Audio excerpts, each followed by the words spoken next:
Hi guys. ஒரு பிகினரா இருக்கீங்க. நீங்க எந்த புக்க வந்து யூஸ் பண்ணா கொஞ்சம் படிக்கிறதுக்கு நல்லா ஈஸியா இருக்கும்.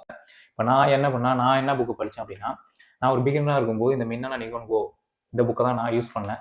இந்த புக்க ஏன்டா யூஸ் பண்ணிருவேன்னா, நம்ம புதுசா லாங்குவேஜ படிக்க போறனால நம்மளுக்கு எப்படி படிக்கிறதுன்னு தெரியாது.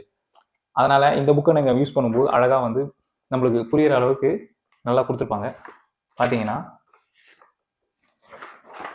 இப்ப இதுதான் நீங்க வந்து படிக்க போறீங்க. இதான் ஒரு வொக்காபுலரி அப்படின்னு பார்த்தீங்கன்னா, அழகா ஃபர்ஸ்ட் லைன்ல ஜாப்பனீஸோட வொக்காபுலரி இருக்கு. 2வது செக்ஷன்ல இதோட காஞ்சி இருக்கு.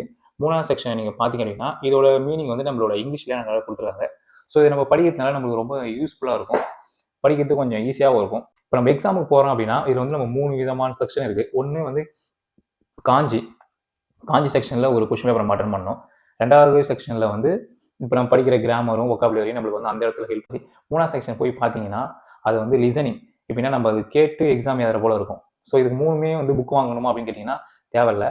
நீங்க வந்து மேஜரா வந்து மின்னணு புக்க வாங்கிட்டீங்கன்னா போதும். அதிலேயே கிராமர், வொக்காபுலரி வந்து அது ஒரு செக்ஷன் இதாயிரும். இப்ப நீங்க காஞ்சிக்கு புக்கு தனியா வாங்கணும் அப்படிங்க ப்ரோ அப்படின்னு கேட்டீங்கன்னா, புக்லாம் எதுவும் வாங்க தேவையில்ல. இப்ப நீங்க N5 படிக்க போறீங்க அப்படின்னா, அதுக்கு அதுக்கு வந்து என்கிட்ட வந்து காஞ்சி இருக்கு. ஸோ இது வந்து இதுல ஒரு 100 காஞ்சி இருக்கு. இந்த 100 கேரக்டர் நீங்க படிச்சீங்கனாலே நீங்க N5 போதும். இது நீங்க புக் வாங்கணும்லாம் அர்த்தம் இல்ல. இப்போ நீங்க சோக்காய்க்கு போறீங்க அப்படின்னா, அதுக்கு ஏதாவது புக் இருக்குமா கேட்டீங்கன்னா, அதுக்கு எதுவும் புக்லாம் வேணாம். நீங்க யூடியூப் போனீங்கன்னா, N5 லிசனிங் போட்டீங்கன்னா நெறைய வீடியோஸ் வரும். ஸோ இந்த வீடியோ பார்க்கும்போதே உங்களுக்கு வந்து ஸ்டார்டிங்ல வீடியோ செக்ஷன் போனாலே ஸ்டார்டிங்ல போய் பார்த்தீங்கன்னா, அது ரொம்ப என்னடா பேசுறாங்கன்னு புரியாது. அதனால நீங்க சோக்கா எப்ப நீங்க கேட்கணும் அப்படின்னா, காஞ்சி, ரீடிங் செக்ஷன் எல்லாம் கிராமர் எல்லாம் படிச்சு முடிச்சுட்டு, அப்புறமா நீங்க ரீடிங் போனா மட்டும் தான் உங்களுக்கு புரியும். ஏன்னா நீங்க ஸ்டார்டிங்லயே போனா அவங்க என்ன வொக்காபுலரி யூஸ் பண்றாங்க, அது என்ன பேசுறாங்கன்னு உங்களுக்கு புரியாது. நீங்க எல்லா அந்த காஞ்சையும் கிராமர், வொக்காபுலரி எல்லாம் முடிச்சுட்டு அப்புறமா நீங்க போய் கேட்கும்போது, உங்களுக்கு அதுல என்ன வொக்காபுலரி சொல்றாங்கன்னு சொல்லிட்டு உங்களுக்கு வந்து அப்ப கேட்க கேட்க கேட்க உங்களுக்கு புரிய ஆரம்பிச்சிடும். ஸோ நீங்க வந்து இத லாஸ்ட்டா ரிசனிங் போய் கேட்டா தான் உங்களுக்கு நல்லது.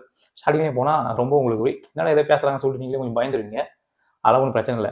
ஸோ நீங்க ஒரு டைம் கேட்கும்போது அப்படிதான் இருக்கும். ஒரே ஒரு 4 நாள், 1 வாரம் கேட்குறீங்க, அடுத்து 2 வாரம் கேட்குறீங்க, 3 வாரம் கேட்குறீங்கன்னா நீங்களே உங்களுக்கு புரிஞ்சிடும். ஓ! இதுதான் சொல்றாங்களாடா. இந்த அளவுக்கு நம்மளுக்கு பார்க்கும்போது இந்த அளவுக்கு ரொம்ப கஷ்டமா இருந்தது. இன்னும் ஏதாவது தெரியணும் அப்படின்னா என்ட்ட கேளுங்க. நானும் அத வந்து உங்களுக்கு ஈஸியா புரியிற அளவுக்கு நான் வந்து உங்களுக்கு எக்ஸ்பிளைன் பண்றேன். Bye guys. நம்ம